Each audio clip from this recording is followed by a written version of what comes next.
The sun-baked Texas plains stretched endlessly beneath a merciless summer sky, the parched earth cracking like the fractured hopes of the woman who stood on her weathered porch. Catherine Hayes clutched the worn porch railing, her once soft hands, now calloused and cracked from months of desperate labor. At 36, she had already lost everything that once made life sweet, her beloved husband Michael, her modest dreams of prosperity, and now, as the drought claimed their final crops, even the promise of survival for her 4 hungry children. The silhouette of the lone rider who materialized on the shimmering horizon that fateful August afternoon seemed merely another cruel mirage in a landscape defined by scarcity. What Catherine couldn't possibly know, what no one in the struggling settlement of Redemption could have anticipated, was that tragedy had guided an unexpected guardian to her doorstep. A warrior whose own devastating losses mirrored her own, and whose presence would forever alter the course of their desperate lives, challenging everything she thought she understood about survival, prejudice, and the profound connections forged in life's most desolate moments. Before we jump back in, tell us where you're tuning in from, and if this story touches you, make sure you're subscribed, because tomorrow I've saved something extra special for you. The unrelenting Texas. Heat beat down upon the Hayes homestead, driving even the insects into whatever shade they could find. Catherine wiped the sweat from her brow with the back of her hand, leaving a streak of dirt across her forehead. The well was down to mud, the garden withered beyond salvation, and the single milk cow had gone dry 3 days earlier. 6 months. Since Michael's death from typhoid, and each day pushed her family closer to the precipice. "Mama, Elijah won't stop crying," called 10-year-old Hannah from the cabin doorway, her thin face pinched with worry as she balanced her 2-year-old brother on her hip. The child's sobs could be heard even across the yard, a desperate sound that twisted Catherine's heart. "It's his teeth and the heat," Catherine replied, forcing a calm she didn't feel as she crossed the hard-packed earth toward her eldest daughter. "Fetch some of that willow bark tea we made yesterday. It might help with the pain." Behind Hannah appeared 7-year-old Abigail and 5-year-old Samuel, their clothes hanging loose on frames that had grown too thin too quickly. Catherine took Elijah from Hannah's arms, feeling the unnatural heat of his small body against her chest. His cries subsided momentarily as he recognized his mother's embrace, his tear-streaked face turning to nuzzle against her neck. The tease. "Gone, Mama," Abigail reported solemnly. "Samuel spilled what was left this morning." Catherine swallowed her frustration. "Then we'll make do without," she murmured, gently bouncing Elijah as she led the children back inside the cabin. The interior offered little respite from the heat, but at least it provided shade. Catherine settled into the rocking chair Michael had crafted for her during her first pregnancy, continuing to soothe Elijah while mentally cataloguing their remaining provisions. 2 cups of cornmeal, half a jar of molasses, a handful of dried beans, perhaps enough for 1 more day if stretched carefully. "What will we eat tonight, Mama?" Samuel asked, his small face serious as he sat cross-legged on the floor, carefully placing pebbles in patterns as Michael had once taught him. The innocent question hung in the air like a physical weight. Catherine had been asking herself the same thing since dawn, when she'd scraped the bottom of their food barrel for the meager breakfast she'd divided among the children.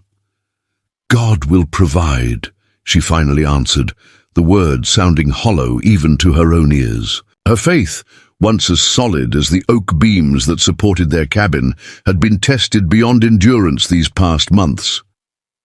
Hannah, wise beyond her years since her father's death, met Catherine's gaze with understanding that no child should possess. "I'll check the snare's parset before he got sick," she said quietly. "Maybe something's wandered in." Catherine nodded gratefully. The rabbit snares hadn't yielded anything in weeks, but the activity would occupy Hannah and Samuel, giving Catherine a moment to think, Take your brother with you. Abigail can help me with Elijah." Once the older children had departed, Catherine placed the fussing toddler on a quilt on the floor, where Abigail could entertain him with a carved wooden horse, the last gift Michael had made before falling ill. Alone for a moment in the kitchen area, Catherine pressed her palms against the rough wooden table and allowed herself 10 seconds of pure terror. 10 seconds to acknowledge the truth that they would not survive another week without help. 10 seconds to confront the reality that her children were slowly starving before her eyes. Then, as she had done every day since Michael's passing, she straightened her shoulders and began moving forward again. There must be some solution she hadn't considered, some way to stretch their remaining food or find more.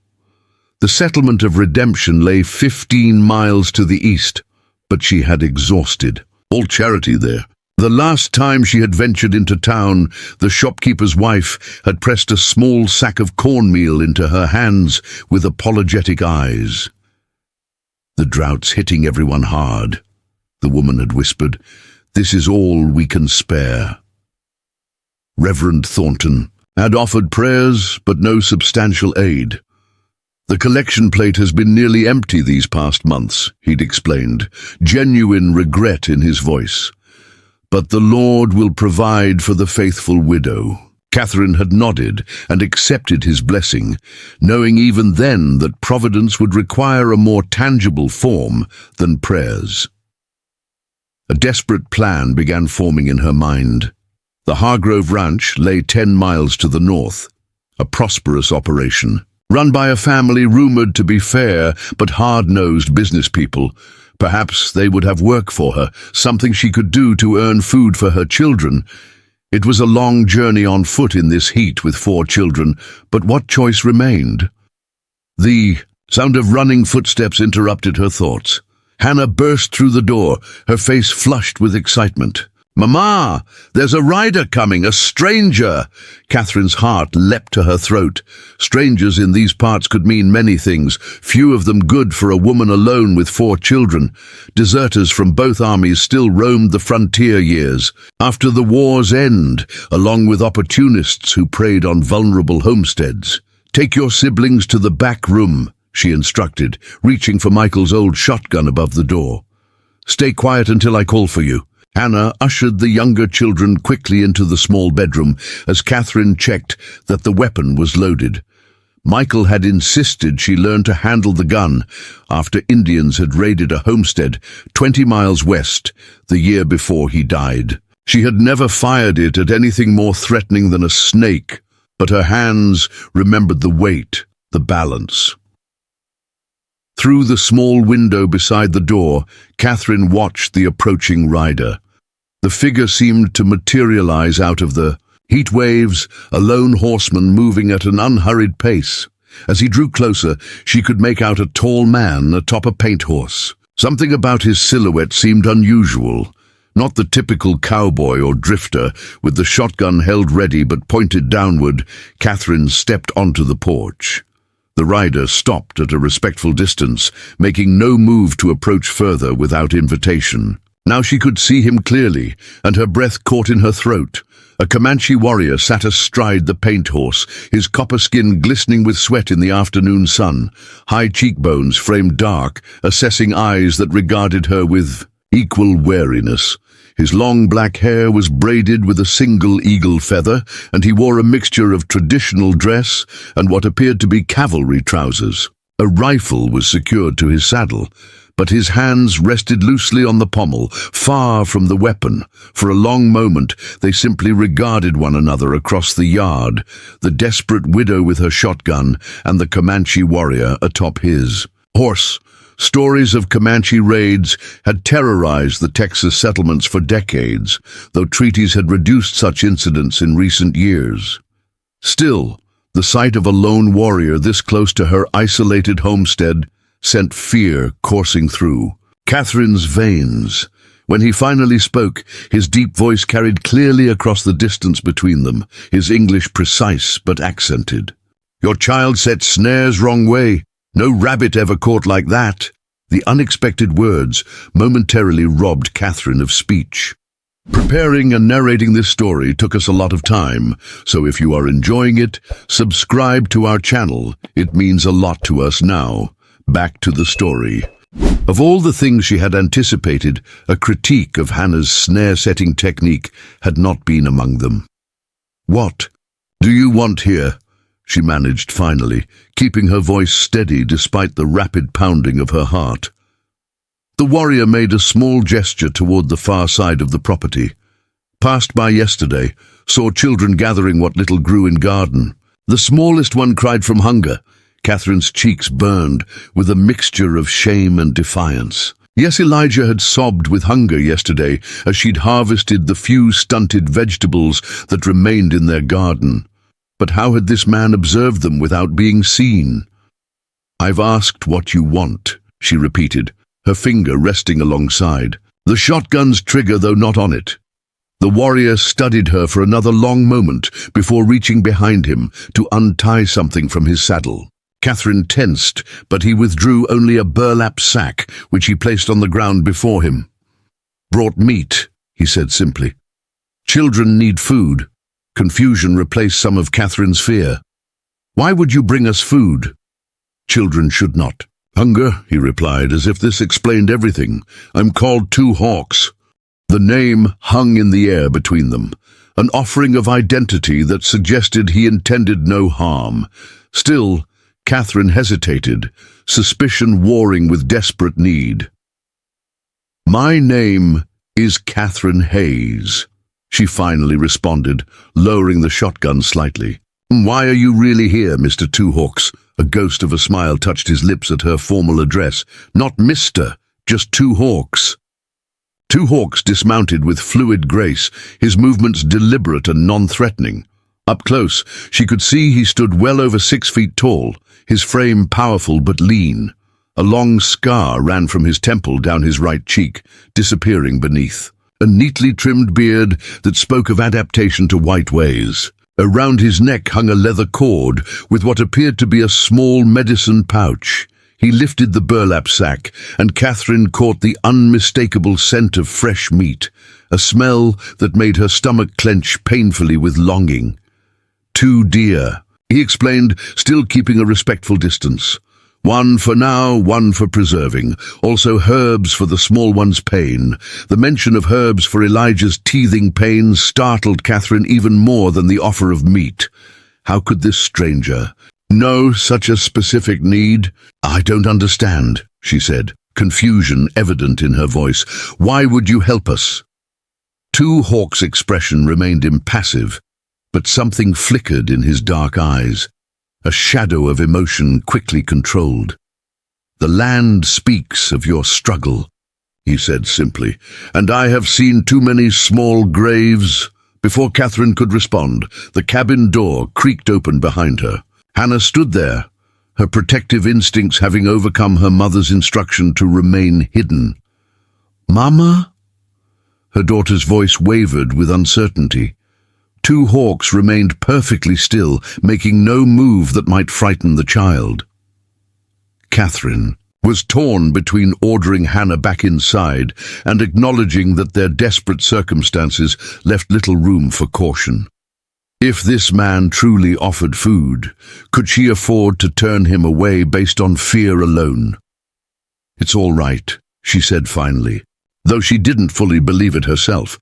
"Two Hawks has brought us supplies." Hannah's eyes widened as she took in the imposing figure of the Comanche warrior. To Catherine's surprise, her daughter stepped fully onto the porch, her small shoulders squared with a courage that painfully echoed her father. "Are you really a Comanche?" Hannah asked directly, her voice steadier than Catherine would have expected. Two Hawks inclined his head slightly. "Yes, from the Quahadi band." "Pa said Comanches were the fiercest warriors on the plains," Hannah continued, earning a sharp "Hannah" from her mother.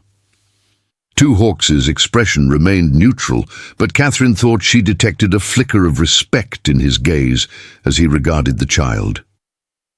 "Your father spoke truth," he replied evenly. but even warriors know when fighting time is done. Something in his tone suggested layers of meaning beyond the simple words. Before Catherine could ponder this further, the other children appeared in the doorway, drawn by Hannah's example. Abigail clung to the doorframe, her eyes wide with a mixture of fear and fascination. Samuel stepped boldly onto the porch, attempting to mimic his sister's courage, while little Elijah, momentarily distracted from his discomfort, stared openly at the stranger. "These are your children?" Two Hawks asked, though the answer was obvious. "Yes," Catherine replied, moving instinctively to gather them closer. Hannah, Abigail, Samuel, and Elijah. Two Hawks studied each child briefly, his gaze lingering on Elijah, whose flushed cheeks and irritable whimpering clearly indicated his distress. "The small one's teeth cause pain," he observed. "I have medicine that will help, if you permit." The formal request for permission surprised Catherine. Everything she had ever heard about the Comanche emphasized their fierceness, their pride. This man's quiet dignity and careful respect for her authority over her children contradicted all she had been taught to expect. In that moment, looking from the precious faces of her hungry children to the burlap sack that promised their survival, Catherine made her decision. She lowered the shotgun completely. "We would be grateful for any help you can provide," she said quietly, her pride secondary to her children's needs. Two Hawks nodded once, accepting her decision without comment. He picked up the sack and approached slowly, giving her ample time to reconsider or show any sign of discomfort. When he reached the porch steps, he paused, waiting for explicit permission to enter her domain. "Please," Catherine gestured toward the cabin door. "Come in." As Two Hawks followed her inside, Catherine couldn't possibly know that this moment, this desperate acceptance of help from the most unexpected source, would alter the course of all their lives. She only knew that for the first time since Michael's death, the crushing weight of solitary responsibility had been momentarily lifted, and in its place bloomed something she had thought forever lost: hope. The significance of a Comanche warrior entering their home was not lost on the children. They watched wide-eyed as Two Hawks placed the sack on the table and carefully unwrapped its contents. Fresh venison, already butchered into manageable portions, lay alongside bundles of herbs, roots, and what appeared to be dried berries. The sight and smell of the meat made Catherine's empty stomach clench painfully. "How do you know about teething pain?" she asked, as Two Hawks selected a small pouch from among the herbs. "Had a son," he replied, his voice so soft she almost didn't hear it. "Know the signs." The past tense hung in the air between them, heavy with unspoken loss. Catherine didn't press further, recognizing the careful control in his expression, the same mask she wore when speaking of Michael. Two Hawks opened the small pouch and removed what looked like a piece of dried root. "Chew this to softness," he instructed, handing it to Catherine. "Then let the small one gnaw, numbs pain, helps sleep." Catherine hesitated only briefly before accepting the root. Desperation had a way of overriding caution, and Elijah's constant discomfort had worn on all of them. "Thank you," she said simply. As she prepared the root for Elijah, Two Hawks turned his attention to the venison. With quick, efficient movements, he separated a portion for immediate cooking and indicated how the rest should be prepared for smoking and preservation. "Salt?" he inquired, glancing around the sparse kitchen. "Very little," Catherine admitted. "Not enough for proper preserving."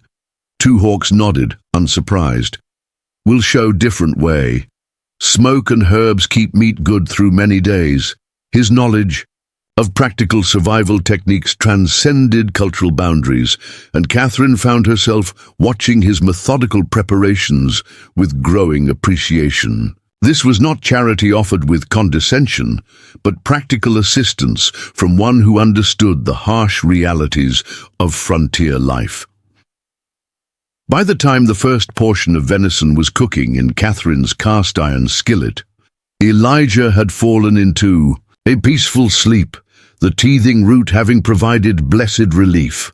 The older children hovered near the stove, drawn by the aroma of cooking meat, a smell absent from their home for too long.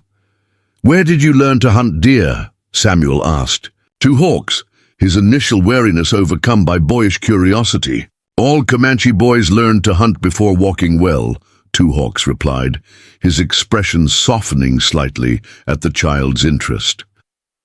"Like you will learn." Samuel's face lit up at the suggestion that he might be taught such skills. "Pa was going to teach me when I got bigger, but he got sick." An uncomfortable silence followed this innocent observation. Catherine busied herself with the cooking, fighting the familiar tightness in her throat that accompanied any mention of Michael. "What sickness took your husband?" Two Hawks asked quietly. "Typhoid," Catherine replied, keeping her eyes on the skillet. 6 months ago, the doctor from town came too late." Two Hawks nodded once, accepting this information without empty condolences. "Hard country for those alone," he observed, his gaze taking in the signs of struggle evident throughout the cabin, the patched clothing, the worn blankets, the empty larder. "We manage," Catherine responded automatically, the pride that had sustained her these past months reasserting itself. Two Hawks' dark eyes met hers, seeing through the brave facade to the desperation beneath. "No shame in needing help when the river runs dry," he said simply. "Even the strongest buffalo seeks water where it flows." The practical wisdom of this statement struck Catherine deeply. She had been so determined to stand alone, to prove she could sustain her family without assistance, that she had nearly allowed pride to overcome their very survival. Before she could respond, Hannah approached Two Hawks, her natural caution overcome by desperate hope. "Will you stay?" she asked directly, "at least until we learn how to set the snares properly?" The question hung in the air, loaded with implications that transcended a simple request for hunting instruction. Catherine held her breath, caught between maternal protectiveness and the undeniable recognition that they needed precisely the skills this man possessed. Two Hawks studied Hannah's face, then looked to Catherine, clearly indicating that the decision remained hers alone. "We have a small storage shed," Catherine found herself saying. "It's not much, but it offers shelter from the sun and rain. You would be welcome to use it, if you wish to stay a few days." The offer surprised even her. A Comanche warrior staying on her property would raise eyebrows throughout the county, if anyone knew of it. But they were isolated here, rarely receiving visitors, especially during the drought when everyone focused on their own survival. Two Hawks considered her words carefully. "The deer must be smoked properly.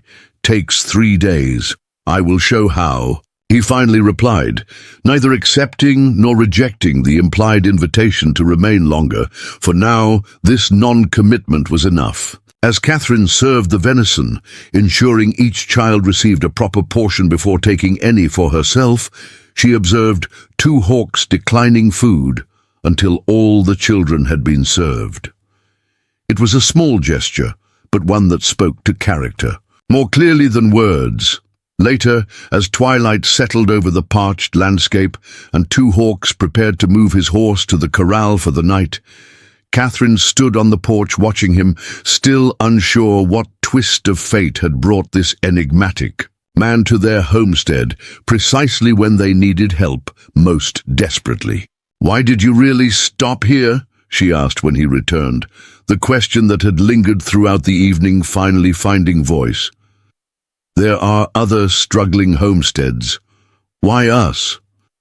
Two Hawks was silent for a long moment, his gaze directed toward the horizon, where the setting sun painted the sky in shades of orange and violet, colors too beautiful for a world that had shown such cruelty.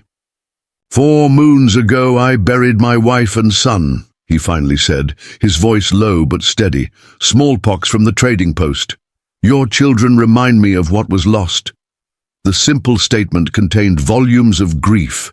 Catherine understood all too well. Before she could offer condolences that would seem as inadequate to his loss as others had been to hers, Two Hawks continued. "When the heart breaks, there are two paths. One leads to darkness, the other to finding purpose again." He turned to face her directly, his expression resolute. "I choose the second path." As night fell fully upon the Hayes homestead, Catherine watched from the cabin window as Two Hawks built a small fire near the storage shed, its flickering light a beacon in the darkness. For the first time in months, her children slept with full bellies, and a tentative sense of possibility had replaced the crushing weight of inevitable failure. What tomorrow would bring, she couldn't know, but for tonight at least, the precipice of desperation had receded just enough to allow for rest, and perhaps even hope. The rising Texas sun transformed the Hayes homestead, casting the humble cabin in golden light that belied its precarious state. Catherine woke before dawn, a habit formed from necessity since Michael's passing. For a disorienting moment, the events of the previous day seemed like a desperate dream, a Comanche warrior appearing with life-saving provisions, just as hope had abandoned her. Then she heard the rhythmic sound of chopping outside, and reality settled around her shoulders once more. From the small window, she observed Two Hawks constructing a smoking rack near the storage shed that now served as his temporary shelter. His movements were economical, each stroke of the axe precise. Already he had assembled a frame of green branches and was splitting smaller pieces for the rack itself. The deliberate efficiency of his work spoke of a lifetime of self-reliance. "Is he still here?" Hannah whispered, appearing at Catherine's elbow. In sleep, her daughter's face had relaxed into childhood again, the premature worry lines momentarily erased. "Yes," Catherine confirmed, smoothing Hannah's tousled hair. "He's building something to smoke the venison."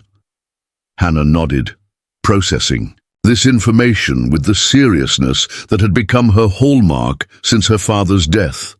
Samuel talked about him all night, asked if he could learn to track like a Comanche. Catherine sighed, recognizing the potential complications of her children's fascination with their unexpected guest. "Two Hawks offered help when we needed it most, but he'll move on soon enough. Don't get too attached." Even as she spoke the words, Catherine recognized their hollow ring. After months of isolation and struggle, any human connection, particularly one that promised survival skills they desperately needed, would inevitably impact her children. "Elijah slept through the night," Hannah observed, changing the subject. That root medicine worked, it was true. For the first time in weeks, the toddler had slept peacefully, the teething pain temporarily abated. One small mercy in a landscape that had offered few. The day unfolded with a sense of purpose that had been absent from the homestead for months. Under Two Hawks' direction, the venison was prepared for smoking, some cuts rubbed with wild herbs. Catherine didn't recognize, others sliced thin for faster preservation. The children watched the process with fascination, particularly Samuel, who shadowed the Comanche's every move with undisguised admiration. "Why are the herbs different for each piece?" the boy asked, pointing to the various preparations. Two Hawks regarded Samuel with patient attention. "Different cuts, different needs. Thick meat needs stronger smoke. Thin pieces need gentle protection." He selected a sprig of something pungent. "This keeps flies away. This," he indicated another herb, "fights sickness in the meat." As they worked, Catherine noticed how naturally Two Hawks adapted his explanations for the children, simplifying concepts for Samuel's understanding while offering more detailed information when Hannah or Abigail showed interest. His evident comfort with children contradicted everything she'd been led to believe about Comanche warriors, whose reputation for ruthlessness dominated frontier tales. By midday, with the smoking rack operational and the venison properly arranged, Two Hawks turned his attention to the homestead itself. Without comment, he began examining the cabin's exterior, his practiced eye noting the loose boards, the sagging corner of the porch, the roof that threatened to leak with the next substantial rain. "Your home needs work before winter," he observed, matter-of-factly, rejoining Catherine where she stirred a venison stew, their first substantial meal in weeks. "Winter feels distant in this heat," she replied, though she knew he was right. The cabin had deteriorated rapidly since Michael's death, her limited carpentry skills insufficient for proper maintenance. Two Hawks gestured toward the horizon, where clouds were building, not the promising thunderheads that might break the drought, but the harbingers of seasonal change. "3 moons, cold comes, roof will not hold." Catherine followed his gaze, a familiar anxiety tightening her chest. Even with the immediate threat of starvation temporarily addressed, countless other challenges loomed. The well running dry, the deteriorating shelter, the isolation that would become more pronounced when winter mud made the roads to redemption impassable. "I can make repairs," Two Hawks offered, his tone neutral, neither pressing nor withdrawing. "Have skills with wood," the offer hung between them, practical assistance that transcended charity. Catherine recognized it as such and felt a measure of her pride ease. "I would be grateful," she acknowledged, "but I have little to offer in exchange." Two Hawks shook his head once, dismissing her concern. Exchange not needed between those who walk difficult paths. The simple philosophy struck Catherine deeply. Since Michael's death, her interactions with others had become increasingly transactional, calculating what little she could trade for necessities, measuring the dwindling resources against growing needs. Two Hawks' approach suggested a different economy altogether, one based on mutual recognition of struggle rather than ledgers of debt and credit. Their conversation was interrupted by Samuel's excited shout from the edge of the property. "Riders coming! 3 men on horses!" Catherine's stomach clenched with apprehension. Visitors were rare and rarely brought good news. She exchanged a glance with Two Hawks, who had already shifted position slightly, placing himself at an angle that allowed clear view of the approaching riders, while maintaining a respectful distance from Catherine, close enough to assist if needed, far enough to avoid any appearance of impropriety. The subtle repositioning wasn't lost on Catherine. This man read situations with the same precision he applied to building the smoking rack, assessing components, anticipating stress points, adjusting accordingly. As the riders drew closer, Catherine recognized Jerome Patterson, whose ranch bordered the eastern edge of their property, accompanied by his son Caleb, and another man she didn't immediately place. The Pattersons had been cordial but distant neighbors during Michael's lifetime, occasionally exchanging labor during harvest but maintaining the frontier's typical independence.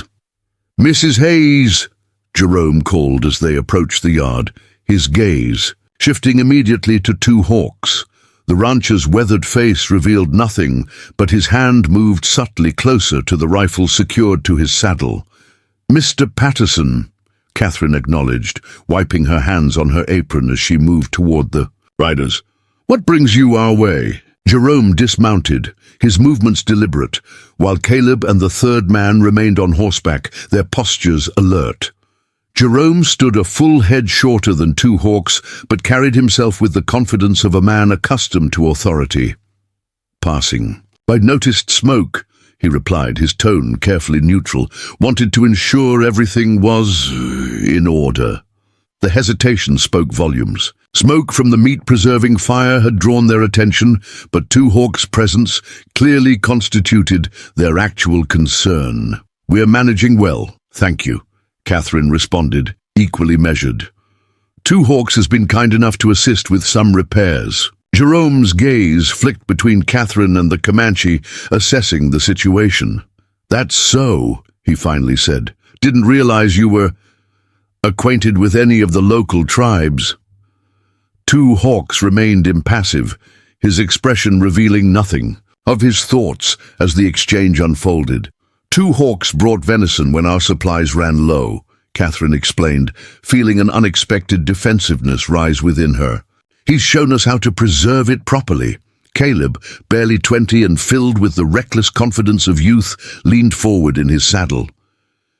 "Mighty peculiar, a lone Comanche offering help to a white woman," he observed, his tone edged with insinuation.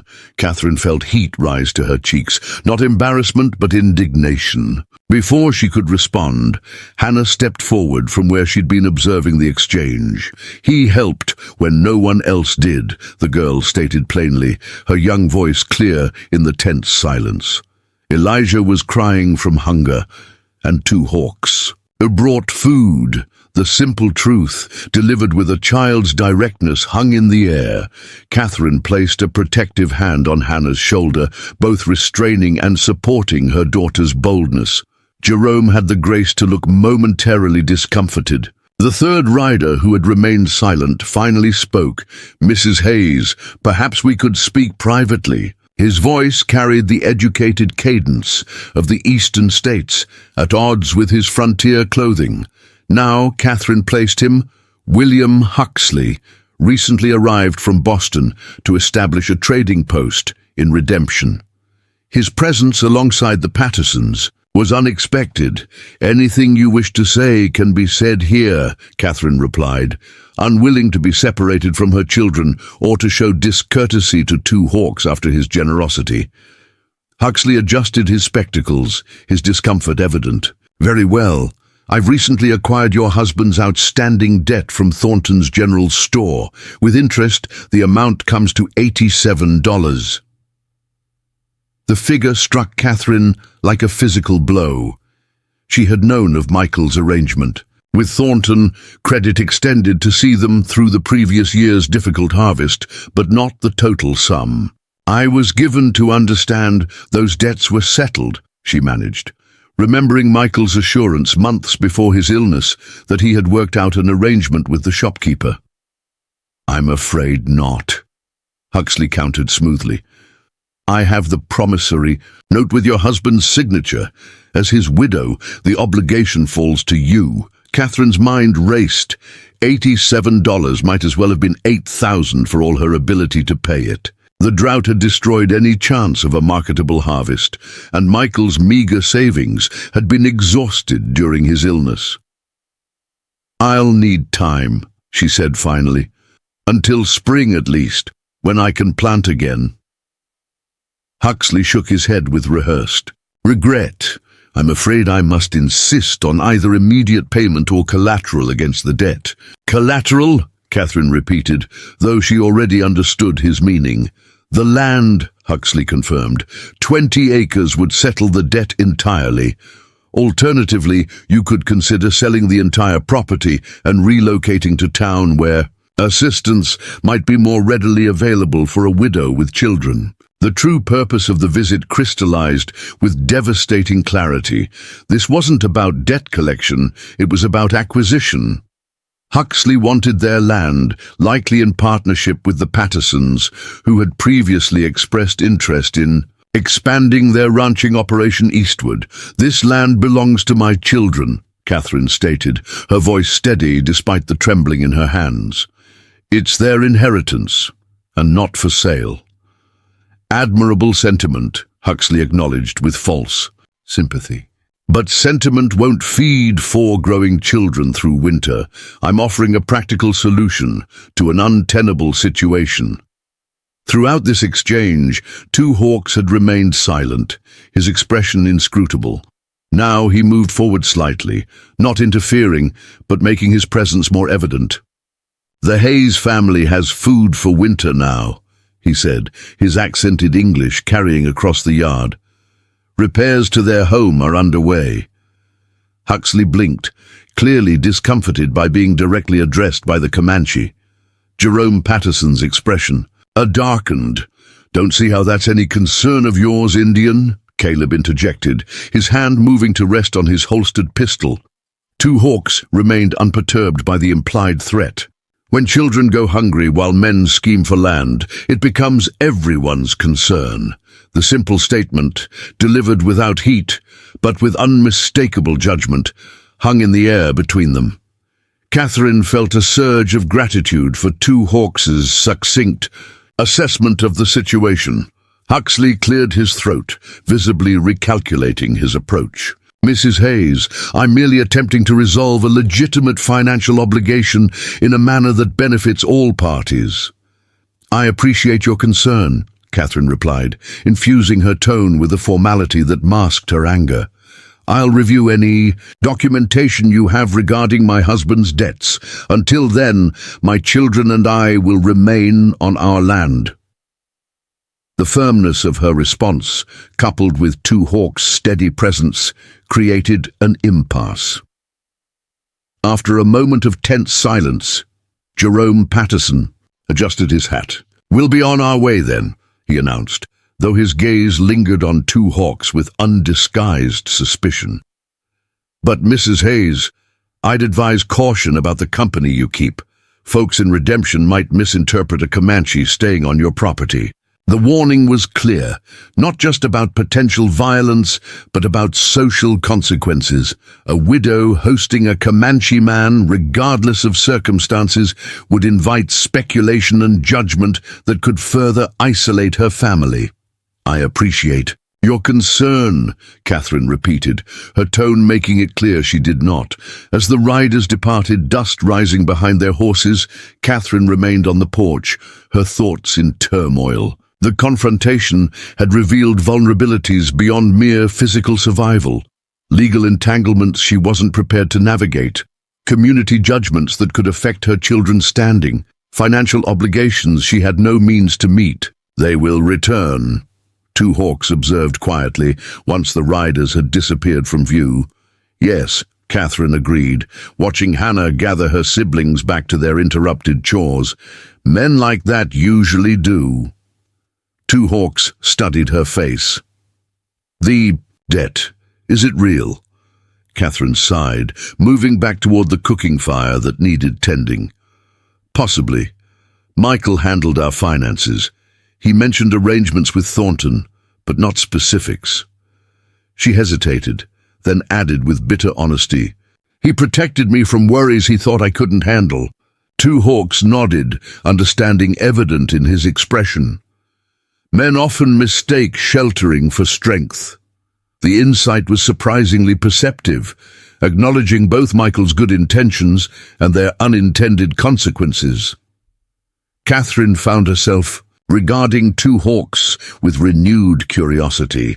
This man who had appeared from nowhere continued to defy her expectations at every turn. The Patterson boy, his hand moves to weapon too quickly, Two Hawks observed, changing the subject. Dangerous combination of fear and pride. Caleb has always been hot-headed, Catherine agreed. His father usually restrains him, but she trailed off, considering the underlying dynamics of the confrontation. But your situation makes you vulnerable, Two Hawks finished for her. Woman alone, no man to stand with you when they return. The practical assessment wasn't meant to wound, but Catherine felt its truth acutely. On the frontier, a woman without. Male protection faced dangers beyond mere physical threats, legal maneuverings, property disputes, social isolation that could be equally devastating. I've managed alone these past months, she replied, more defensively than intended. Two Hawks regarded her without judgment.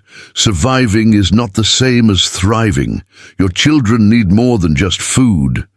The afternoon sun illuminated his features as he spoke. The sharp planes of his cheekbones, the deep set of his eyes that had witnessed sorrows Catherine could only guess at. The scar along his temple spoke of violence survived, while the careful gentleness he showed her children revealed a complexity that defied simple categorization. Why are you really helping us? Catherine asked abruptly. You mentioned your wife and son, but there must be more. The question had lingered since his arrival, growing more insistent with each demonstration of his character. Two Hawks was silent for so long that Catherine thought he might not answer.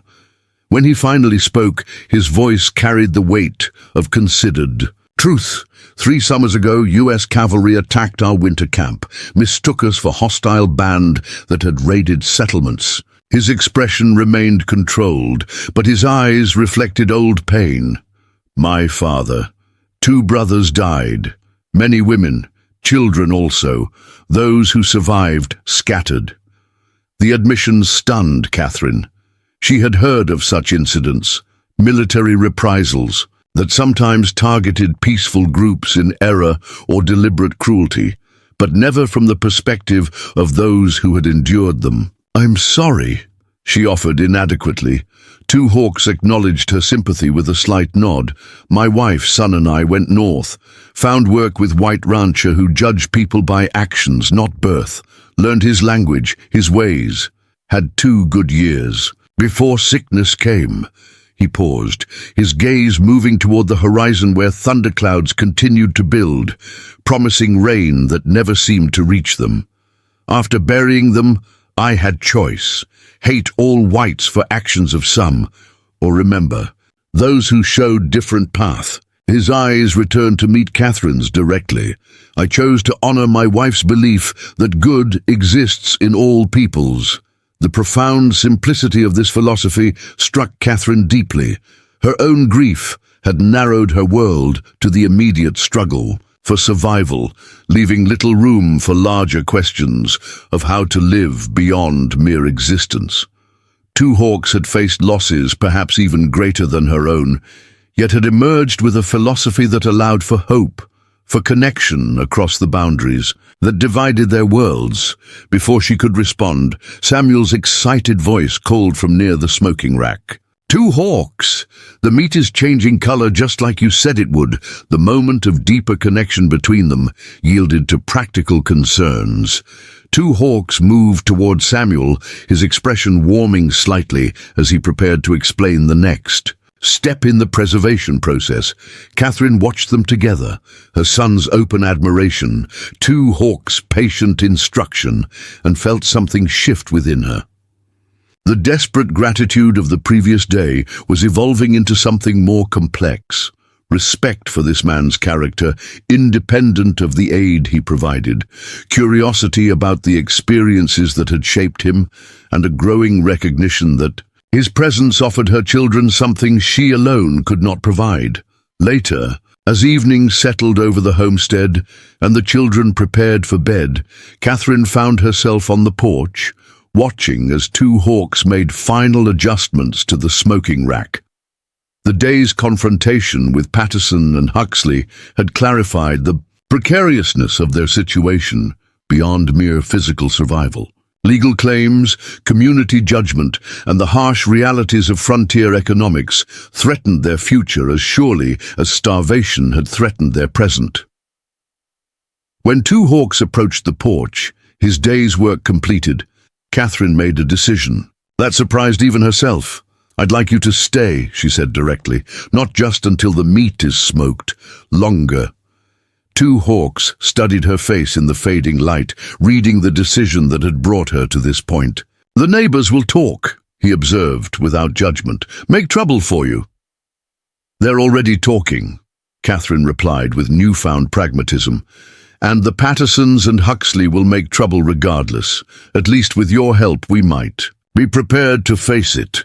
Two Hawks considered this, his expression thoughtful. "What do you propose?" Catherine had been considering this question throughout the afternoon, weighing necessities against propriety, immediate needs against longer-term consequences. "There's the old trapper's cabin on the north edge of our property," she explained. "It needs work, but could be made habitable. You could stay there, help with repairs to the main cabin, teach Samuel and Hannah some of your skills." She hesitated, then added honestly, "We have little to offer in exchange, except meals and gratitude." "And the children?" Two Hawks asked. "What will you tell them about my staying?" The question revealed his concern for how his extended presence might be explained to young minds, how it might affect their understanding of the arrangement. The truth, Catherine replied simply, that you're helping us through winter, teaching them skills they need, and staying in the trapper's cabin while doing so. She met his gaze directly. They need to understand that goodness can come from unexpected places, especially in a world that will try to teach them otherwise. Two hawks absorbed her words, their implications extending beyond the practical arrangement to the values she wished to instill in her children, despite frontier prejudices. After a moment of consideration, he inclined his head in agreement. I will stay until first spring grass, repair cabin, teach children, help prepare for winter. His expression remained solemn. But understand, some will not accept my presence here, no matter the reason. Catherine nodded, aware of the potential consequences, yet resolute in her decision. We've survived loss and hunger. We can survive gossip and disapproval.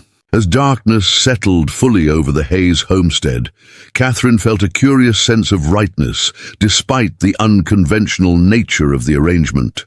Two hawks moved toward the storage shed that had been his temporary shelter, his silhouette gradually disappearing into the gathering night. Tomorrow, they would begin preparations for him to occupy the trapper's cabin, establishing a more permanent arrangement that acknowledged both the need for his help and the propriety required by their circumstances. In the quiet of the cabin, as Catherine checked on her sleeping children, she recognized that something fundamental had shifted within her. The desperate widow who had greeted two hawks with a shotgun had begun to give way to a woman who could see beyond immediate crisis to longer possibilities. A transformation born not just of necessity, but of the example set by a man who had suffered his own devastating losses, yet maintained his humanity, his capacity for kindness. What the coming days would bring remained uncertain, but for the first time since Michael's death, Catherine faced that uncertainty with something beyond mere determination to survive. Two Hawks' unexpected arrival had reminded her that strength could take many forms, and that sometimes the most courageous act was not to stand alone, but to accept the hand extended in genuine assistance. Autumn descended on the Texas plains. With unexpected swiftness, the merciless summer heat gave way to crisp mornings and golden afternoons as September yielded to October. The transformation of the Hayes homestead was equally remarkable. In the 3 weeks since Two Hawks' arrival, the property had undergone a revival that defied Catherine's most optimistic hopes. The trapper's cabin, once little more than a deteriorating shell at the northern edge of the property, now stood weather-tight and functional. Two Hawks had rebuilt the collapsed chimney, replaced rotting support beams, and sealed gaps in the walls with a mixture of clay and grass that hardened to surprising durability. Though modest compared to the main cabin, it provided secure shelter that maintained appropriate distance while keeping him close enough to assist with daily needs. More impressive were the improvements to their water situation. When the well had threatened to run completely dry, Two Hawks had shown Catherine and the children how to locate underground springs by observing subtle signs in vegetation and soil composition. Together, they had dug a new well in a more promising location, striking water at just 12 feet, a discovery that transformed their most pressing concern into a manageable resource. The smoking rack had been expanded into a proper food preparation area where venison, rabbits, and the occasional wild turkey were preserved using techniques Catherine had never encountered. Two Hawks taught Hannah and Catherine how to identify edible plants that supplemented their meat stores. Prickly pear fruit, wild onions, and various tubers that could be dried for winter use. Most remarkably, Samuel and Hannah had blossomed. Under Two Hawks' patient tutelage, the boy who had struggled to fill his father's shoes now moved with growing confidence, proudly demonstrating his ability to set effective snares and identify animal tracks. Hannah, initially the most cautious about their arrangement, had become an eager student of natural medicines, carefully documenting Two Hawks' knowledge of healing herbs in a small journal Catherine had salvaged from Michael's belongings. Even little Elijah had formed an attachment to the Comanche warrior, often toddling after him during morning chores, babbling in the mysterious language of young children that somehow Two Hawks seemed to understand, responding with appropriate seriousness to unintelligible questions. Only Abigail maintained a careful distance, watching their visitor with solemn eyes that reminded Catherine painfully of Michael. At 7, she was old enough to remember her father clearly, but too young to fully process his absence. Of all the children, she seemed most troubled by Two Hawks' increasing integration into their daily lives, as if his presence somehow threatened the memory of the father she desperately missed. Catherine observed these dynamics from the porch, where she was mending winter clothing in the crisp October sunshine. Two Hawks and Samuel were returning from checking trap lines along the creek, the boy animatedly recounting something that had occurred during their expedition. The easy camaraderie between them stirred complicated emotions in Catherine: gratitude for the male guidance her son so clearly needed, uneasiness about the attachments forming, and something less easily defined when she observed the patient attention Two Hawks consistently showed her children. "Look what I caught, Mama," Samuel called, proudly displaying 3 rabbits secured to a carrying pole across his small shoulders. "Two Hawks showed me how to set the snares in a pathway instead of just guessing." "Well done," Catherine acknowledged, setting aside her mending to examine her son's accomplishment. "That's nearly enough meat for 2 full meals," Samuel beamed under the praise. "Two Hawks says I have good eyes for tracking. I found rabbit sign all by myself." Two Hawks followed, at a more measured pace, carrying additional game and a collection of plant materials gathered during their excursion. As always, his approach to the main cabin was respectful, close enough for practical interaction, but maintaining propriety that even the most judgmental observer would find difficult to criticize. "The boy learns quickly," he observed quietly, as Samuel rushed inside to show his sisters the results of the morning's hunt, as his father's patience for waiting. The casual reference to Michael no longer startled Catherine as it once had. Over the weeks, she'd noticed how Two Hawks deliberately incorporated Michael's memory into his interactions with the children, ensuring they understood that their father's legacy remained honored despite his absence.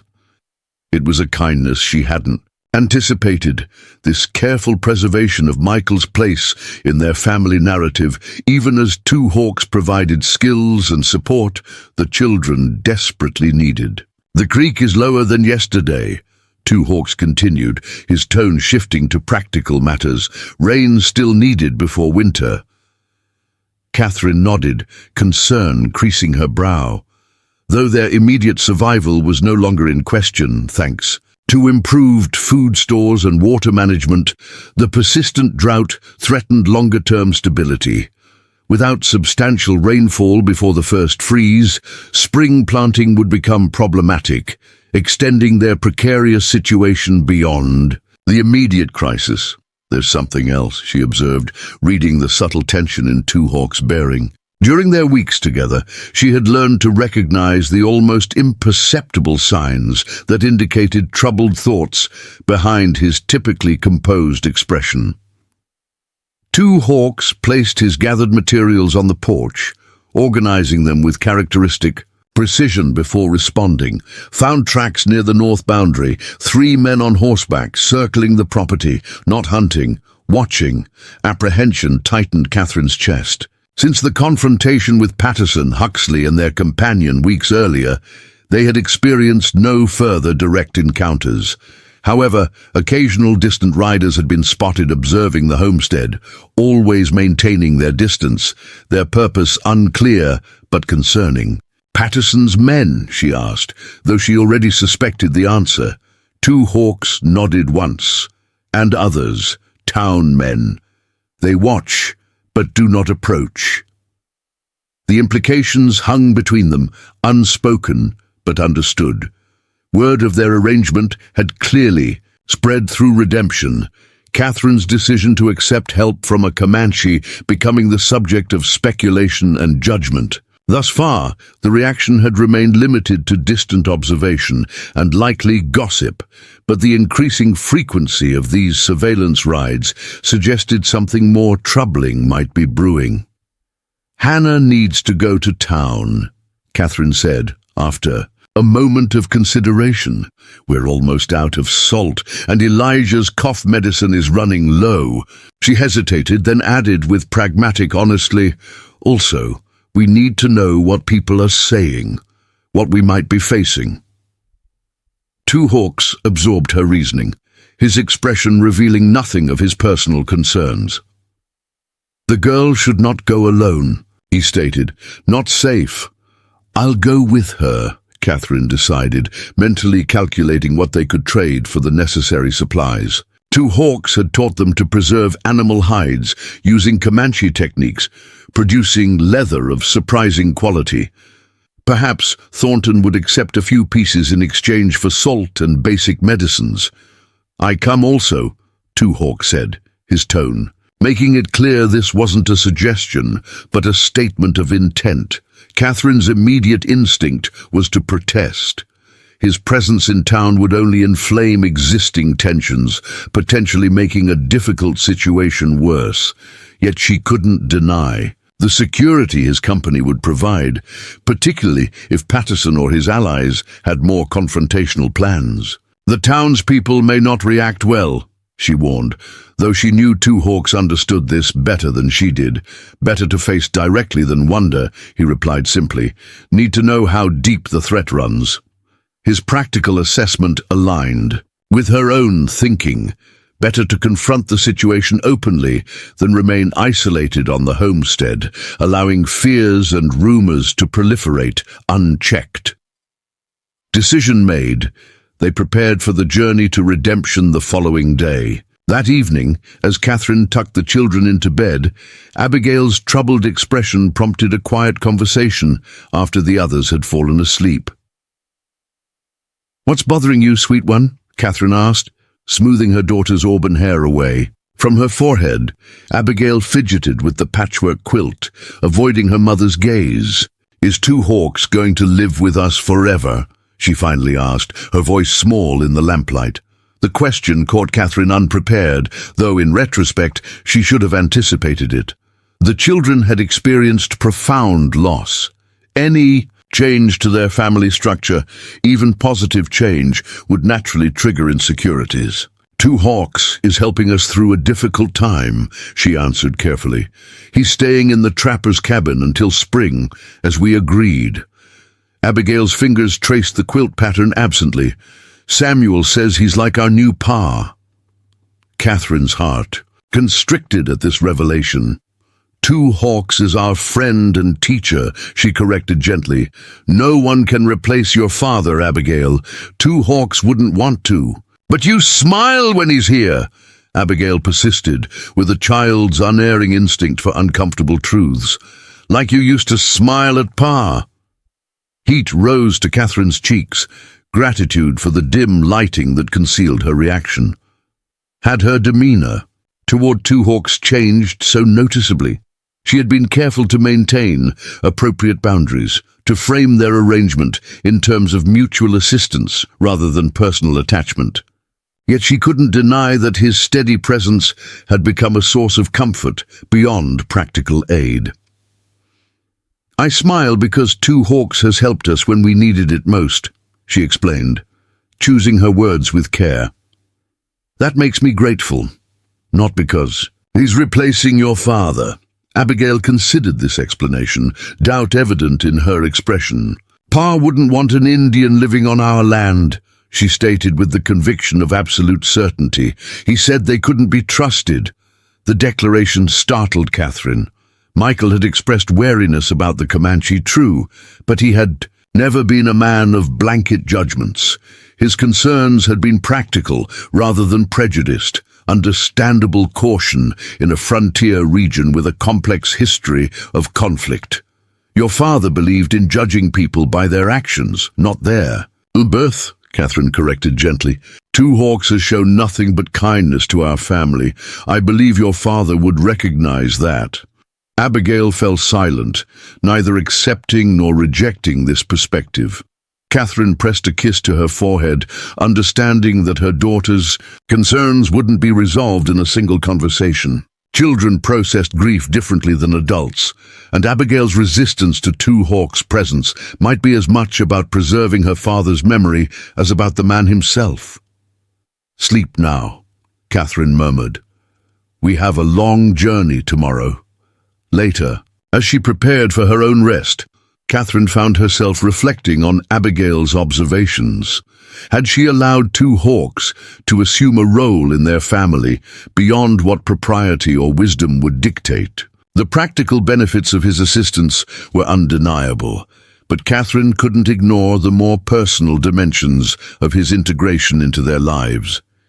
She recalled the moment earlier that day when she had caught herself watching him work, appreciating the fluid economy of his movements, the thoughtful intelligence behind his instructions to the children. For a brief, guilty moment, she had wondered what life might have been like had she met such a man under different circumstances. A thought she had immediately banished as disloyal to Michael's memory. Yet the seed of the thought remained, troubling her. Two Hawks was unlike any man she had previously encountered, neither the rough frontier settlers nor the more refined townsfolk she had known in her younger years. His quiet dignity, his deep connection to the natural world, his philosophical approach to suffering, all suggested depths that Catherine found herself increasingly curious to understand. Such curiosity was dangerous, she knew. A widow with 4 children had no business entertaining even passing thoughts about a man from a culture so different from her own, particularly when their living arrangement already invited speculation. Catherine resolved to be more careful in her interactions with Two Hawks, maintaining gratitude while guarding against deeper attachment. Morning brought overcast skies and a chill wind that hinted at the possibility of actual rainfall. Catherine, Anna and Two Hawks prepared for the journey to redemption, loading several carefully prepared hides onto their single wagon. Little Elijah protested being left behind until Two Hawks carved a small wooden horse for him to play with during their absence. Samuel was tasked with protecting his younger siblings, a responsibility he accepted with solemn pride, particularly when Two Hawks presented him with a carefully whittled whistle to signal if help was needed. Abigail remained subdued, watching their preparations with the wary expression that had become her hallmark in recent days. When Two Hawks approached her with a small leather pouch containing dried berries for a treat during their absence, she accepted it with reluctant politeness rather than the enthusiasm her siblings might have shown. The journey to town took nearly 3 hours, the wagon bumping along rutted trails that served as the main transport routes between isolated homesteads and the settlement. Catherine noticed how Two Hawks positioned himself, riding alongside rather than sitting on the wagon bench with her and Hannah, maintaining a careful distance that could not be misinterpreted by observers. As they approached redemption, the changes in Two Hawks' demeanor became more pronounced. The easy comfort he displayed at the homestead gave way to heightened alertness, his posture straightening, his expression becoming more guarded. Catherine realized he was preparing himself for the reception they would likely receive. A warrior, donning invisible armor against anticipated hostility. Redemption itself appeared unchanged since Catherine's last visit months earlier, a clutch of wooden buildings straddling the main road, dominated by Thornton's General Store, Patterson's, Livery, the small church whose steeple needed painting, and the newly established Huxley Trading Company. Several horses were hitched outside the saloon, despite the early hour, while a handful of women conversed outside the millinery shop. Their arrival did not go unnoticed. Conversations halted abruptly as townspeople registered the unusual sight. of Catherine Hayes, accompanied by a Comanche warrior. Hannah instinctively moved closer to her mother, while Two Hawks maintained his position, close enough to protect if needed, distant enough to deflect the most obvious criticisms. "Stay close to me," Catherine murmured to Hannah as they approached Thornton's store, "and let me do the talking." The bell above the door announced their entrance with cheerful incongruity. Inside, the store was occupied by 3 women examining fabric bolts and an elderly man discussing seed prices with Thornton himself. All conversation ceased immediately. Thornton, a barrel-chested man whose initially friendly demeanor toward the Hayes family had cooled considerably following Michael's death, regarded them with barely concealed hostility. His gaze shifted immediately to Two Hawks, who had positioned himself near the doorway, neither fully entering nor remaining outside. A tactical position that allowed him to observe both the store interior and the street beyond.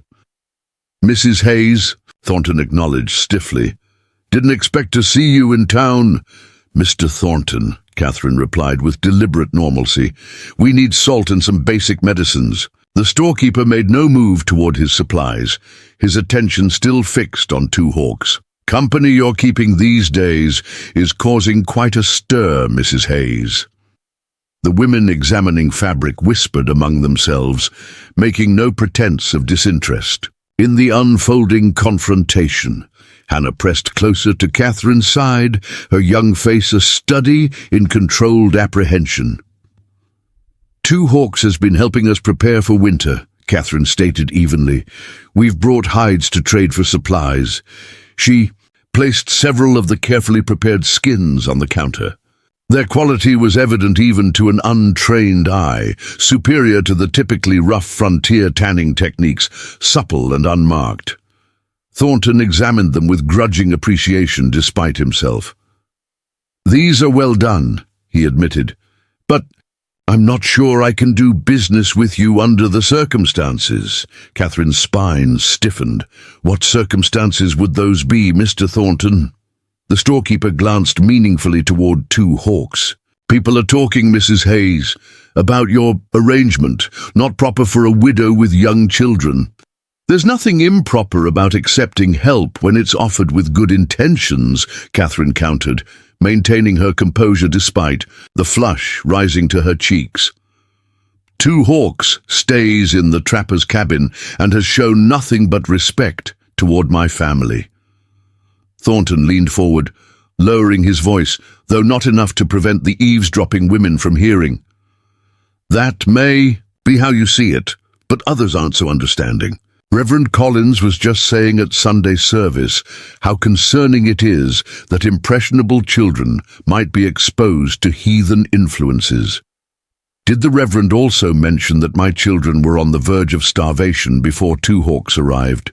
Catherine asked, her voice gaining strength with indignation. "Did he express concern that no one from his congregation offered assistance when we needed it most?" The uncomfortable truth silenced Thornton momentarily. Before he could formulate a response, the store door opened again, admitting Margaret Patterson, Jerome's wife. The woman's pinched expression suggested she had been specifically waiting for Catherine's arrival in town.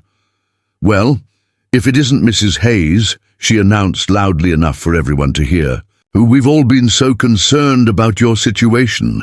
The false solicitude in her tone made Catherine's shoulders tense. Margaret Patterson had never shown particular interest in the Hayes family during Michael's lifetime, and certainly hadn't expressed concern during the difficult months following his death. "We're managing quite well, thank you," Catherine replied with forced politeness, "just obtaining a few necessities before winter." Margaret's gaze drifted meaningfully toward Two Hawks, who remained impassive in the face of her obvious disdain. "I'm sure you are," she said, her voice dripping with insinuation, "though I wonder what your dear departed husband would think of your current arrangements." The deliberate cruelty of the comment struck Catherine like a physical blow. Before she could respond, Hannah stepped forward, her young face flushed with indignation. "My father would be grateful that someone helped us when no one else would." the girl stated clearly, her voice carrying throughout the now silent store. 2 hawks brought food when we were hungry and fixed our roof when it leaked. He teaches Samuel to hunt and shows me which plants can heal sickness. The simple defense, delivered with a child's unvarnished honesty, created a palpable shift in the atmosphere. One of the women examining fabric exchanged a glance with her companion, something like uncertainty, replacing judgment in her expression. Margaret Patterson's face hardened. Children are easily influenced by those who would lead them astray from Christian teachings, she countered, directing her words more to the audience of townsfolk than to Catherine or Hannah, which is precisely why the church committee has expressed such concern. Church committee, Catherine repeated, a cold feeling settling in her chest. Margaret smiled with malicious satisfaction. Reverend Collins has formed a special committee to address situations where children's moral welfare might be at risk. Given your unusual living arrangements, your case was naturally the first discussed. The implications were clear and terrifying. Catherine had heard of such committees in other settlements, self-appointed moral arbiters who could make recommendations about the removal of children from homes deemed unsuitable. While lacking official legal authority, such groups often wielded considerable social power, particularly in isolated communities where the church represented the primary governing structure. My children are well cared for, well fed, and learning skills that will serve them throughout their lives, Catherine stated firmly, struggling to maintain composure despite the ice forming in her veins. Their moral welfare is my primary concern. As their mother, a mother's concern is certainly important, Margaret acknowledged with false sympathy, but sometimes external guidance becomes necessary when judgment appears compromised. The threat hung in the air between them. Catherine felt Hannah trembling beside her, the girl old enough to understand the implications of Margaret's words, if not their full potential consequences. Throughout this exchange, 2 hawks had remained silent, his expression revealing nothing of his thoughts. Now he stepped forward slightly, his movement drawing all eyes in the store. The Hayes children have shelter, food, clean water, he stated, his accented English carrying clearly in the tense silence. They learn to read from their mother every evening. They pray before meals. They honor their father's memory. The simple enumeration of facts, delivered without defensiveness or anger, created another shift in the atmosphere. Several of the onlookers appeared momentarily discomforted. The disconnect between 2 hawks' measured reason and their preconceptions about savage Comanches briefly visible in their expressions. Margaret Patterson recovered quickly. "How touching that you've observed their Christian practices," she remarked acidly, "though I doubt you participate in them yourself, being a heathen." 2 hawks met her hostile gaze directly. "I have seen many paths to the Creator. Some pray kneeling, some standing, some dancing. The Great Spirit hears all who speak with honest hearts." The theological perspective, suggesting a more inclusive spiritual understanding than Margaret's narrow Christianity, clearly unsettled her. Before she could formulate a response, the elderly man who had been discussing seeds with Thornton cleared his throat. "Leave the woman be, Margaret," he said, his voice carrying the weight of age and respected status. "Her children look healthier than they did all summer, and that's saying something considering the drought we've all endured."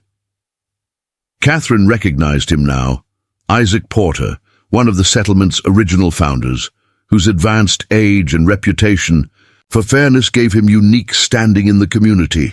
"Mr. Porter, surely you of all people understand the concerning nature of a white widow hosting a Comanche," Margaret protested, visibly thrown by the unexpected intervention. Porter shrugged his thin shoulders.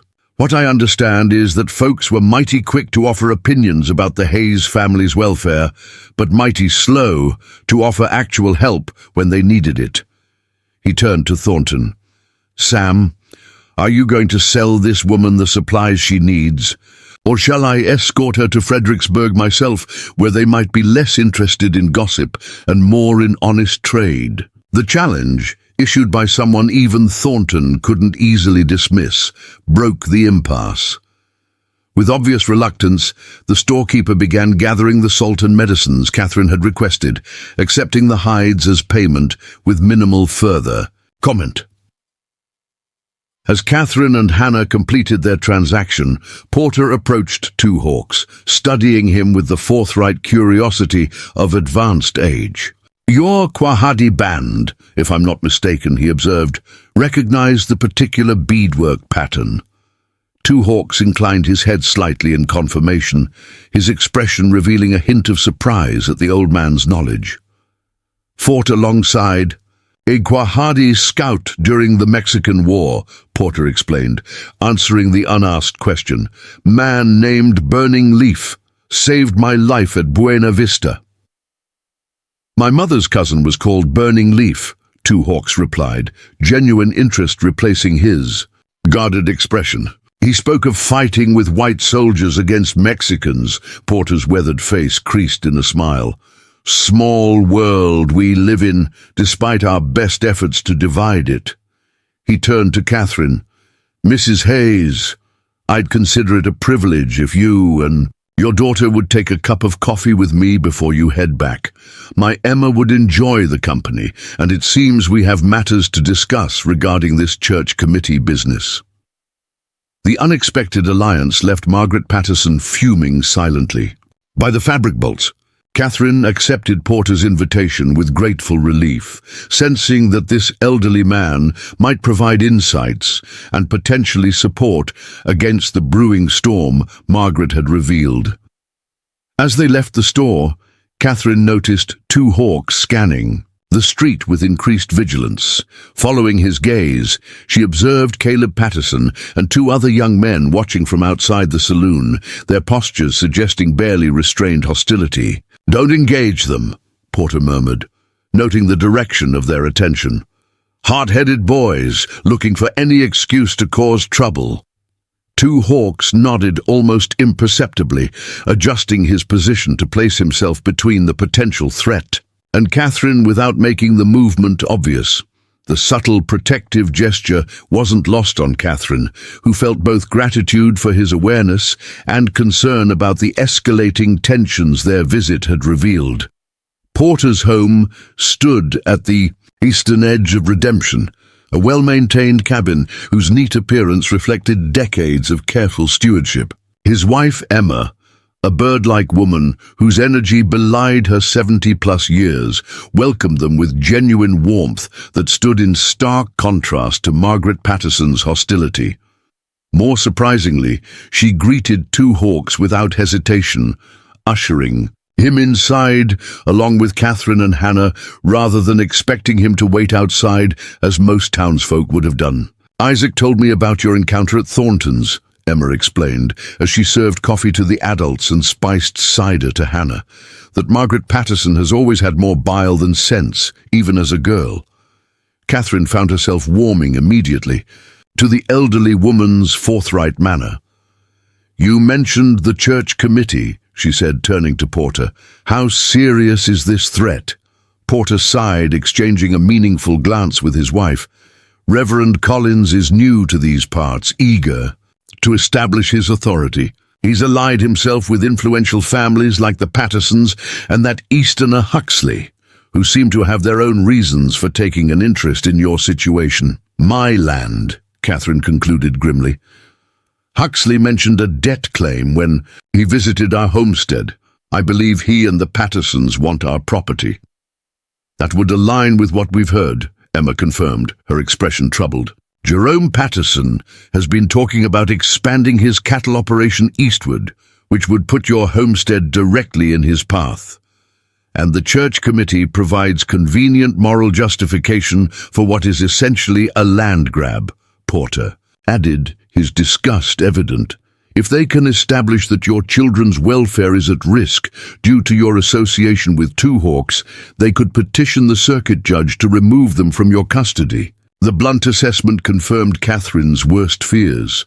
"On what grounds?" she asked, her voice steady despite the terror rising within her. "My children are well cared for. There's nothing improper about our arrangement. Facts matter less than perception in these situations," Porter replied honestly. "The committee is counting on prejudice and rumor to carry more weight than reality." Throughout this conversation, Two Hawks had listened silently, his expression revealing little of his thoughts. Now he spoke, his question directed to Porter. "This judge, is he fair man, or one who bends like grass in whatever direction the wind blows?" Porter considered this carefully. Judge Monroe is generally fair-minded, but he travels a large circuit and relies heavily on local testimony when making determinations, particularly in matters involving children. "Then we need witnesses who will speak truth," Two Hawks concluded, his practical approach to the threat revealing a sophisticated understanding of white legal systems that surprised even Catherine. "Precisely," Porter agreed, "and Emma and I will certainly testify to what we've observed today. Healthy children, appropriate behavior, and nothing to suggest impropriety in your living arrangements." The offer of alliance from such respected community members sent a wave of relief through Catherine. "We're grateful," she began, but Porter waved away her thanks. "This settlement was founded on the principle that folks help each other through hard times," he stated firmly. "Some seem to have forgotten that, but not everyone." As they prepared to depart, Emma pressed a package of freshly baked bread and several jars of preserved vegetables into Catherine's hands. "For the little ones," she insisted, "and bring them all next time you visit. I miss having children around." The unexpected kindness brought tears to Catherine's eyes. After weeks of isolation and now open hostility from many townspeople, the Porter's support felt like rain after drought, life-giving and desperately needed. The return journey began without incident, their wagon now loaded with the salt, medicines and unexpected gifts from the Porters. Two Hawks rode slightly ahead, his vigilance more pronounced than during their inbound journey. Catherine understood his caution. The confrontation at Thornton's store and the obvious hostility from the younger Patterson and his friends suggested their return trip might not pass unopposed. Her fears proved justified when they rounded a bend in the road approximately 5 miles from town. 3 riders blocked their path, Caleb Patterson flanked by the same young men who had watched from outside the saloon. Two Hawks signaled for Catherine to stop the wagon, positioning himself between the Hayes family and the potential threat. His posture remained relaxed despite the obvious danger, his hands resting visibly away from his weapons to avoid providing any excuse for aggression. "Mrs. Hayes," Caleb called, his tone falsely pleasant. "Thought we might have a word before you head back to your unusual household." Catherine felt Hannah press closer to her side on the wagon bench. "We have nothing to discuss, Mr. Patterson," she replied evenly. "Please let us pass." Caleb's expression hardened. "Actually, we do have matters to discuss. Primarily, how an Indian has taken up residence on land that rightfully belongs to white settlers. My homestead belongs to my family," Catherine countered, "and who I allow to assist us is my decision alone." The young man spat contemptuously onto the ground. "A woman alone doesn't always make the best judgments," he declared, echoing his father's earlier sentiment from their first confrontation with Two Hawks. "Sometimes needs guidance from those who understand bigger concerns." "The only concern I see is 3 armed men threatening a woman and child on a public road," Catherine responded, her fear transmuting into anger. "I doubt your father would approve of such behavior." The mention of Jerome Patterson caused a flicker of uncertainty to cross Caleb's face before his bravado reasserted itself. "Pa understands that sometimes direct action is necessary when laws..." Don't protect decent folks properly. Two Hawks remained silent throughout this exchange, his stillness, paradoxically, more imposing than any show of aggression might have been. Caleb's companions shifted uncomfortably under his steady gaze, their bravado less certain than their leaders. "Move aside," Catherine commanded with more authority than she felt. "We're expected home before dark, and my other children will worry. If we're delayed, the Indian doesn't ride back with you," Caleb stated flatly. "That's our condition for letting you pass peacefully. He can find his own kind west of here, where they belong." The ultimatum hung in the air between them. Catherine felt her heart pounding against her ribs, acutely aware of Hannah's frightened breathing beside her, and the very real danger presented by three armed men with apparent impunity. Before she could respond, Two Hawks spoke, his voice carrying clearly in the tense silence. "Violence against women and children brings no honor," he observed, addressing Caleb directly, "even among enemies." Caleb flushed at the implicit criticism. "We've got no quarrel with Mrs. Hayes or her children," he insisted. "Our concern is your presence where you don't belong. And yet you threaten them to reach me," Two Hawks countered with implacable logic. "Three armed men against one woman, one child, and one man who has shown no hostility." The observation caused visible discomfort in Caleb's companions, one of whom leaned over to whisper something in the young Patterson's ear. Whatever was said sparked an argument between them, conducted in harsh undertones that prevented Catherine from discerning the words. Taking advantage of this momentary discord, Two Hawks guided his horse alongside the wagon, positioning himself so that he could speak to Catherine without being overheard by the three riders. "When I move forward, drive quickly past," he instructed quietly. "Do not stop until you reach Homestead." Horror washed through Catherine as she understood his intent. "No," she hissed. "I won't leave you to face them alone." Two Hawks' expression remained calm. "Hannah's safety must come first," he reminded her, glancing meaningfully at the terrified girl beside her. "I will follow when possible." Before Catherine could protest further, Two Hawks urged his horse forward, placing himself directly between the wagon and the three men, effectively creating a barrier that would allow the Hayes family to pass if they moved quickly enough. "Your quarrel is with me," he announced clearly. "The woman and child go free." The bold move caught Caleb off guard. As he struggled to reassert control over the situation, Catherine made her decision. With a silent prayer for Two Hawks' safety, she snapped the reins, urging the horses forward around the confrontation. As they passed, she caught a glimpse of Two Hawks' face, composed, resolute, and somehow conveying absolute confidence that she should continue without looking back. "Mama!" Hannah cried as they picked up speed, the wagon jostling violently along the rutted road. "We can't leave him."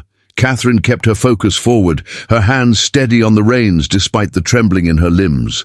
"We must get home to the others," she managed, her throat tight with fear, not for herself but for the man who had placed himself in danger to ensure their safe passage. Two Hawks can take care of himself. Whether this was true against three armed opponents, Catherine couldn't know. What she did know was that her primary responsibility remained to her children. All her children, including the three waiting anxiously at home. Two Hawks had understood this fundamental truth and had acted accordingly, placing their safety above his own without hesitation. As the wagon hurtled homeward through the gathering dusk, Catherine found herself uttering prayers more fervent than any she had spoken since Michael's death, not just for her family's safety, but for the return of the man who had risked himself to protect them. The man who had transformed from stranger to essential guardian in the space of mere weeks. The man whose absence she now realized would leave a void far greater than she had been prepared to acknowledge. Darkness had fallen completely by the time Catherine reached the homestead, the horses lathered from their headlong flight. "Samuel," stood anxiously on the porch, lantern held high, his young face tight with worry that transformed to relief when he recognized the approaching wagon. "Mama! Hannah!" he called, rushing down the steps. "Where's Two Hawks?" The question pierced Catherine's heart. There was trouble on the road, she explained, striving for a calm she didn't feel. Two Hawks stayed behind to handle it. Samuel's expression shifted from confusion to alarm. What kind of trouble? Should I go help him? The boy's immediate willingness to rush to Two Hawks' aid spoke volumes about the bond that had formed between them. "No, Samuel, your job is here, protecting your sisters and brother as he taught you." She glanced toward the cabin where Abigail stood in the doorway with Elijah. "Two Hawks is resourceful. He'll find his way back when it's safe." Inside the cabin, Catherine forced herself through the motions of preparing a simple meal, answering the children's questions with carefully edited responses. Only Hannah knew the full truth, and the girl remained unusually silent, her expressive eyes revealing the fear she was attempting to contain for her siblings' sake. But Two Hawks always tells a story before sleep, Elijah protested at bedtime, his lower lip quivering. The nightly ritual had become a cornerstone of their routine, Two Hawks relating tales that delighted the children while subtly imparting lessons about courage and perseverance. "Not tonight," Catherine said gently, "but I'll tell you one of Grandmother's stories instead." After tucking the children into their shared sleeping area, she returned to the main room, took up Michael's old shotgun, and positioned herself by the window to maintain her vigil. It was well past midnight when a faint sound drew her attention, a soft scraping at the door. Catherine raised the shotgun, her heart pounding as she approached cautiously. "Who's there?" she called, voice steady despite her fear. "Two Hawks," came the response, the familiar voice sending relief coursing through her veins. Catherine unbarred the door to find him standing in the darkness. As he stepped into the lamplight, she gasped at the sight of blood staining his shirt, a crude bandage wrapped around his left forearm. "You're hurt," she said, setting aside the shotgun to examine the injury. "What happened?" Two Hawks allowed her to guide him to a chair, his movements betraying fatigue, though his expression remained composed. "Patterson's son has quick temper, poor judgment," he replied simply. "His friends have better sense." Catherine unwrapped the makeshift bandage to reveal a deep knife wound. Without asking questions, she gathered her meager medical supplies, clean cloths, whiskey for disinfecting, a needle and thread for stitching.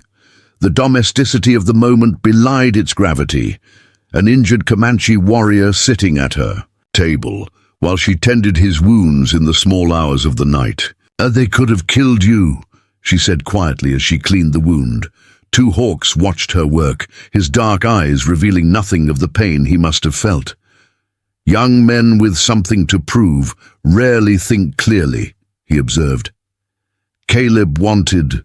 Right, one friend counseled against it, the third could not decide. How did you get away?" Catherine asked, preparing the needle for stitching. A ghost of a smile touched Two Hawks' lips. "The undecided one became decided when I disarmed Caleb. They helped their friend onto his horse and rode away.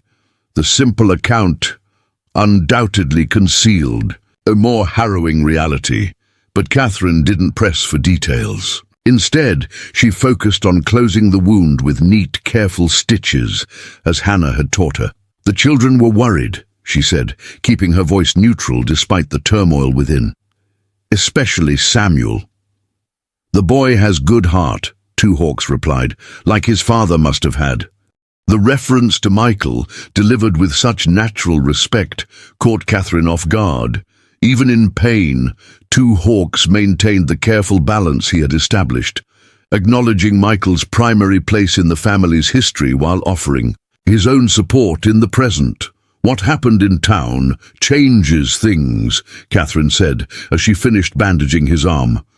The church committee, the Pattersons, Huxley's interest in our land, they won't simply let this rest. Two Hawks nodded, his expression grave. The threat is real now, not just talk.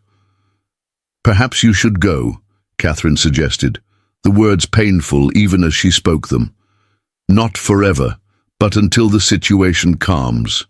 Your presence here endangers you and inflames their prejudice. She expected him to consider the proposition, to weigh the logic of temporary withdrawal. Instead, Two Hawks met her gaze directly, a rare intensity in his normally guarded expression. When my family died, I wandered without purpose, he said quietly, found no peace, no place that called to me, until I saw your children gathering the last wilted vegetables from your garden, heard the small one crying from hunger. Catherine's throat tightened at the memory of those desperate days. Your family gave me reason to live again, Two Hawks continued, his voice gaining strength. To use the skills the Creator gave me to protect those who need protection. He paused, then added with quiet certainty, I will not abandon this purpose because some men in town fear what they do not understand. The declaration, delivered without dramatic emphasis but with absolute conviction, stilled any further argument. Catherine recognized the truth behind his words, that their arrangement had provided Two Hawks with something as essential as the food and security he had offered her family. Purpose, meaning after devastating loss. The porters will help, she acknowledged, accepting his decision, but we need more allies if we're to face what's coming. Two Hawks nodded thoughtfully. The old rancher, McAllister, whose property borders your western line. He came to my camp before I approached your homestead, asked my intentions but did not threaten. Man who judges carefully. Robert McAllister, Catherine asked, surprised. The reclusive rancher rarely involved himself in community matters. I've only met him once, at the general store last year. He watches over more than his cattle, Two Hawks observed. Sees what happens in this territory. Good man to have as friend in difficult times. Catherine considered this unexpected potential. Ally. We'll ride to his ranch tomorrow, she decided. The children will be safe enough here during daylight. As she spoke, a distant roll of thunder rumbled across the plains. The first sound of genuine rainfall they had heard in months. Two Hawks turned toward the window, his expression lightening. Storm comes at last, he said, satisfaction evident in his voice. Earth will drink, grow strong again. Catherine moved to stand beside him, watching as lightning illuminated the drought-stricken landscape. The metaphor wasn't lost on her. Storms bringing both destruction and life-giving renewal, testing boundaries while creating possibilities for new growth. The first heavy drops struck the cabin roof as they stood together, watching the approaching tempest. In its own way, the storm seemed an answer to the threats they had faced in town, nature's reminder that larger forces existed beyond human prejudice and small-minded scheming. We should check the new rain barrels, Catherine said practically, though neither moved immediately toward the door. In the stillness before the deluge, with her children sleeping safely and this complex man standing wounded but undefeated beside her, Catherine felt an unexpected moment of clarity. The path ahead would be difficult, perhaps impossible by conventional standards. Yet she could no longer imagine facing it without Two Hawks beside her, his quiet strength and wisdom complementing her own determination. The coming days would test not just their physical boundaries, property lines, cabin walls, the distance between his dwelling and hers, but the invisible boundaries of propriety, community expectations, and her own carefully maintained emotional defenses. As the rain began in earnest, Two Hawks glanced down at her, something unspoken but powerful, passing between them before he turned toward the door. I will secure the livestock, he said, practical once more. You should rest while you can. Tomorrow brings new challenges. Catherine nodded, knowing he was right but reluctant to end this moment of connection. "Be careful of your arm," she cautioned as he stepped back into the night, the rain immediately soaking his shoulders. He paused, glancing back with rare warmth in his expression. "I have endured worse wounds than this," he replied simply, "and for far less worthy causes." As the door closed behind him, Catherine remained by the window, watching his silhouette move through the downpour toward the barn. The storm had broken. At last, both the literal drought and something within herself that had remained frozen since Michael's death. What grew from this sudden thaw remained to be seen, but for the first time in longer than she could remember, Catherine found herself looking toward the future with something beyond mere determination to survive. The boundaries were being tested. Indeed, not just by external threats, but by the unexpected feelings taking root within her heart. The McAllister Ranch spread across rolling hills west of the Hayes homestead, its boundaries marked by sturdy fencing and the occasional windmill, pumping water from deep beneath the parched earth. The previous night's storm had left the world transformed, puddles dotting the trail, the air washed clean, parched vegetation already showing the first hints of revival. Catherine and Two Hawks rode side by side, an unspoken shift in their relationship evident in the comfortable silence between them. His wounded arm rested in a sling she had fashioned from an old cotton shirt, the injury serious enough to warrant care, but not severe enough to prevent the journey. "You've met McAllister before?" Catherine asked as the ranch house came into view, a substantial two-story structure surrounded by cottonwoods that had somehow survived the drought. Two Hawks nodded. 3 times. Once when I first arrived in this territory, once when he found me hunting near his South Creek, and once before I approached your homestead. What kind of man is he? Catherine had only the vaguest impressions of the rancher, a widower in his 60s who kept largely to himself, employing a handful of cowhands but rarely participating in community affairs. "A man who watches before judging," Two Hawks replied, "who sees beyond appearances to what matters." Their approach had not gone unnoticed. As they neared the main house, the door opened to reveal Robert McAllister himself, tall and lean despite his years, silver hair contrasting with sun-darkened skin, shrewd eyes assessing them from beneath bushy brows. "Mrs. Hayes," he called, in greeting, "was wondering when you might pay a visit." The casual welcome, suggesting he had anticipated their arrival, caught Catherine off guard. "Mr. McAllister," she acknowledged, dismounting with Two Hawks' assistance. "I hope we're not intruding." "Not at all," the rancher replied, his gaze shifting to Two Hawks' injured arm. "Trouble in town, I take it?" The directness of the question confirmed Two Hawks' assessment. This was indeed a man who observed more than most realized. "Caleb Patterson and some friends," Catherine confirmed. "They ambushed us on the road back from Redemption." McAllister's expression darkened. "The boy's been spoiling for trouble since his return from Austin. Chip off the old block in all the worst ways." He gestured toward the house. "Come inside. Seems we have matters to discuss." The interior of the ranch house surprised Catherine. Spacious and well-appointed, with bookcases lining one wall and maps spread across a large oak table.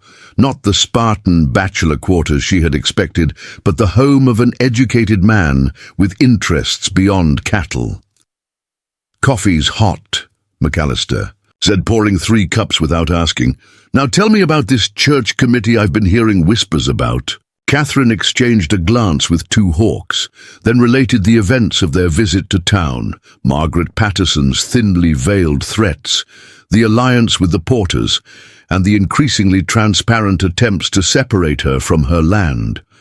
McAllister listened without interruption, his weathered face revealing little beyond thoughtful concentration.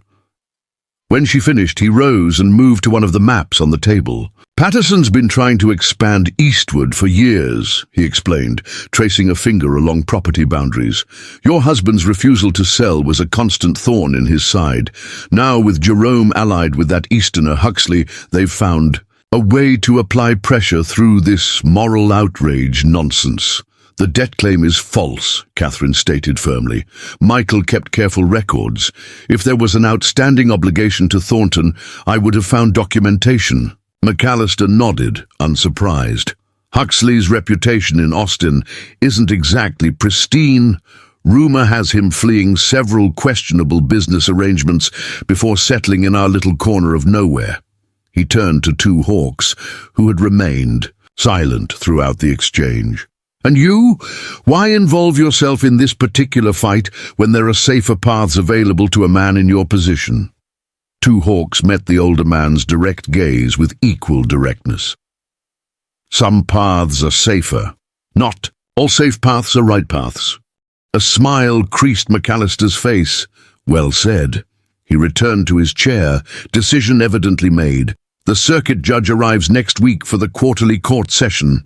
Patterson and his church committee will certainly present their petition. Then, rather than waiting for the regular December session, so soon. Catherine felt ice form in her stomach at the accelerated timeline.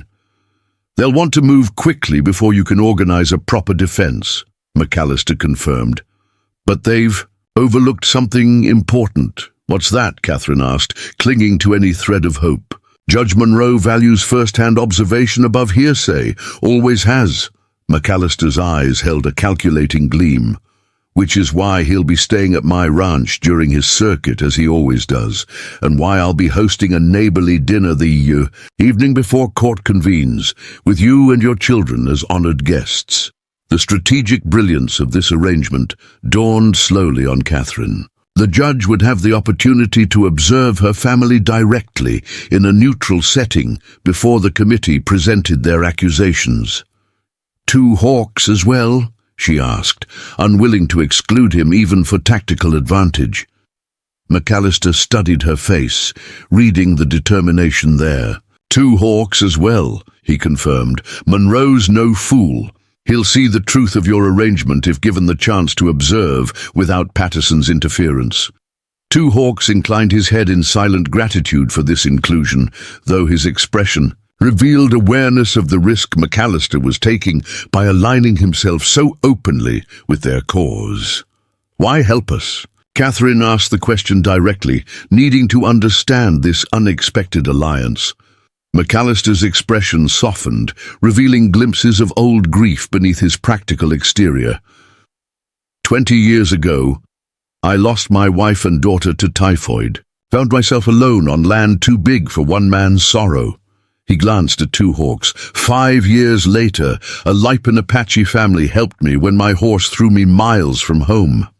Stayed with me through fever and delirium, though they had every reason to leave a white stranger to his fate. He leaned forward, voice gaining intensity. This territory can only thrive when people judge character above circumstance. Your arrangement may raise eyebrows, but I've watched these past weeks. Seen how your children flourish under shared care. Noticed the improvements to your homestead. Observed the proper boundaries maintained. His gaze shifted between them, knowing yet non-judgmental. And perhaps seen something else growing. That's no business of any church committee. Catherine felt heat rise to her cheeks, but didn't lower her eyes. Whatever lay unspoken between her and Two Hawks belonged to them alone, not to community judgment or conventional expectations. The dinner is 3 days from now. McAllister continued, practical once more. Bring all 4 children. Let the judge see them healthy, well-mannered, secure in your care. As they prepared to depart, armed with McAllister's support and strategic counsel, the rancher walked them to their horses. He handed Catherine a sealed envelope. Land survey documents, he explained. Proving your western boundary line is exactly where your husband claimed, despite Patterson's recent attempts to argue otherwise. Monroe will understand their significance. The ride home carried a new quality. Not naive optimism, but grounded hope based on tangible alliance and practical strategy. The path ahead remained fraught with obstacles, but they no longer faced them alone. "McAllister is good man," Two Hawks observed as they crested the final rise overlooking the Hayes homestead. "Sees beyond surface to deeper truths." Catherine followed his gaze to where her children played in the yard, Samuel demonstrating some tracking technique to his siblings, their laughter carrying across the distance.